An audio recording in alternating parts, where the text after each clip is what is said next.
So at 19, I moved to Miami, or 18, one of the two. Fast forward a few years later, after I was really like settled in, it was like 2014, I want to say. I bought a Genesis. I ended up crashing the shit out that Genesis. While I had the Genesis, I learned that one of the biggest things I needed to do was build a personal brand, self-promote myself, and utilize anything I could to promote myself. So after the accident, I was already hosting some car meets and stuff like that within the Genesis community. So I continued to do that, and locally everybody knew who I was. I was promoting in clubs, so I was pretty known in certain clubs. And from there, I ended up getting another Genesis, continuing to host meets. The meets got bigger. I started hosting meets at the barbershop, Ultimate Barbershop. That took off. I moved from Miami to Orlando. That's when the meets got bigger. Still promoting a personal brand at that point, which I had no idea which brand it was going to be. I just knew I was going to be a personal brand myself. I wanted to be a household name, basically. I wanted my name to ring bells, as people would say. Then I ended up moving to Dallas. In Dallas, I hosted another event. And on the way to Dallas, I actually drove my Genesis, so I hosted a meet in Atlanta. So now that I was in 4 cities, 3 states, I felt like I could branch out. And then that's when a few years went by, about a year or two, and I was able to branch out and host a meet in California. And this is when the car meets took off. And I met Nick at Car Tuners, Michael at Arc Performance, and a bunch of other people like that. And I was able to kind of see these people up close and see their business standpoint on the Genesis community. You know, instead of me just helping people out for free, because I used to waste a lot of time getting people car parts and shit like that, I ended up starting to try to sell car parts now. Fast forward a little bit more, I moved back to New York, and that's about 2019, like September. And this is where everything changed. I hosted a not only KDM meet, but it was All Cars Welcome. Roscoe at Abushi, I had never met him before, never talked to him before. A lot of my friends co-signed that he was a great guy and that he would allow me to use his shop most likely to host the event, which he did. So I flew out to New York before I moved back there, planning the event. Had a long talk with him, and he kind of opened my eyes, because I was just some nigga in a Genesis, and he was this guy who has the biggest shop in New York. There was Lambos in there, all sorts of shit. And one of the biggest pieces of advice he told me was, if he could do it, start from the bottom, why couldn't I? Honestly, from then forward, a few months went by, I moved back to Texas, and all the money I made in New York off of selling car parts, tuning cars with Alpha Speed, repairing cars, everything like that, I wanted to utilize this in the middle of COVID when I lost my job in American because of the pandemic. I wanted to utilize this money to gain some sort of information that can allow me to not have to work for nobody ever again. So I started paying for courses on trading, credit, everything I could think of.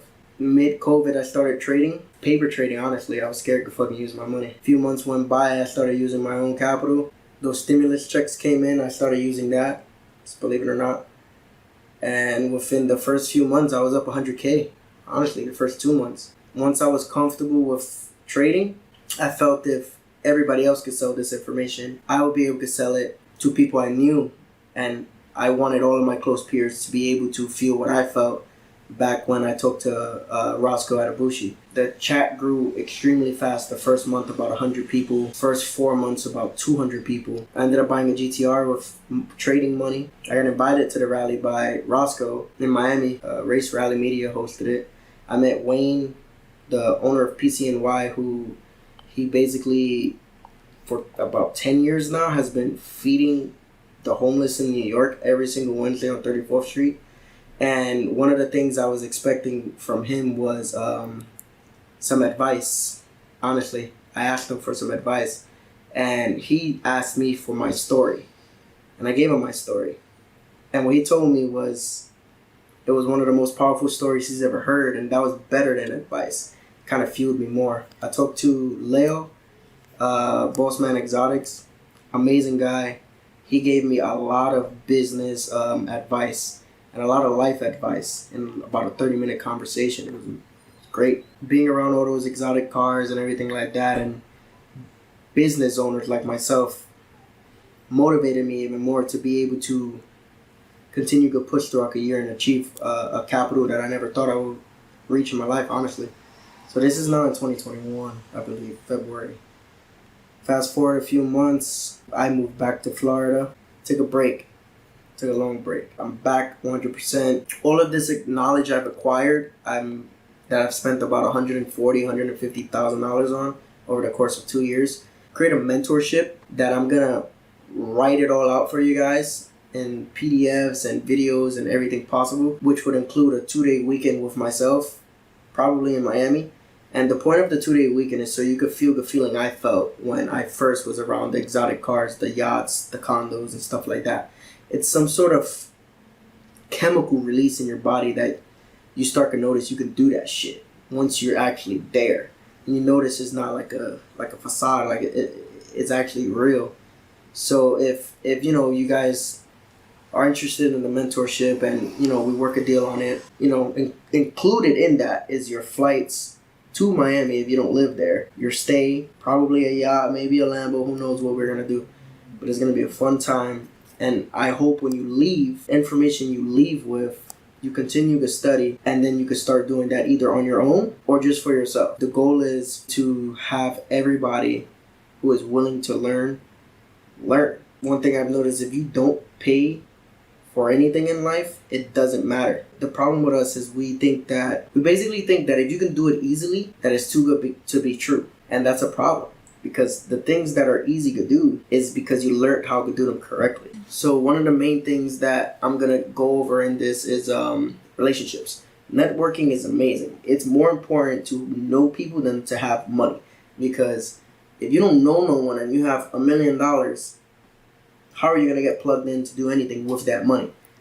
If you have $1 million and you know a fuck ton of people, you can use that capital to do what they know how to do. Patience is very important. Nothing happens overnight. If you're lucky, sometimes. Sacrifice is going to be a huge one. I lost a lot during this journey, and that's the scariest part. Some people don't want to lose nothing. They want to just stay complacent and in their comfort zone. The workload, learning how to manage your workload is just as hard as learning to manage money. I was doing 18, sometimes 20 hours a day for 7, 14 days straight at a time, and that shit was eating me the fuck up. No one ever told me you shouldn't do that. So one of the main focuses also is going to be passive income through mining crypto, jet ski rentals, vending machines, credit repair. The main goal is for you to have a credit repair business that you don't even have to look at, honestly. There's a few others that we have in mind. We're also going to try to get on how to leverage credit to build passive income. We're going to get into flight discounts, hotel discounts, and why networking connects you to all of this. Because without networking, you're not going to have none of that. We have big plans for this year. I was able to accomplish all of my goals I've set over the last 2 years, surpass them by shit. Honestly, shit I never thought I could do. And it's scary. It's still scary. I don't even touch some of the shit I've been able to do. From now till the summer, I'm going to hit this real hard, and then I'm going to stop. I'm going to take the whole summer off again. As much as I enjoy what I do, if you don't spend some money that you make to have fun, everybody says, oh, you shouldn't buy Dior, and you shouldn't buy jewelry, you shouldn't buy expensive cars, and buy whatever the fuck you want. You work for it. You just fucking buy it. At the end of the day, you just have to manage your money. So if you make $1 million, don't go spend $950,000. Invest like at least $700K of that somehow. Keep whatever you can to live. Honestly, I don't live in a mansion. I don't need to. I don't got a big ass fucking house. I can survive off of like a normal life, like 40 grand a year, honestly. So if you keep 100K put to the side just for your normal life, you still have like 200K to go and fuck off. Buy a Lambo if you want. It don't fucking matter what you spend it on. Just don't fuck yourself in the long run. Some personal goals for myself. This year, I think I want to purchase a home. I actually want to purchase it with crypto. That's my goal. Last year I wanted to buy a Lambo, and I could have. I went to the dealer for it and everything, and when I got there, it just didn't make no sense to do it at that time. If you can plan out a goal and then when you get to it, if you don't do it, it doesn't matter. You got to that goal, you get me? You start noticing when you get to this position in life that you're in these cars, they're all the fucking same. They're just faster. That's all it is. You're gonna get a flat tire and it's just gonna cost more. Your brakes are gonna cost more. Everything costs more. It's just like a status symbol. We're being honest. That's one thing I've learned. They're amazing cars, but some of them are pieces of shit like McLarens. They just fall apart for no reason. One time I was in a McLaren and the side window just fell.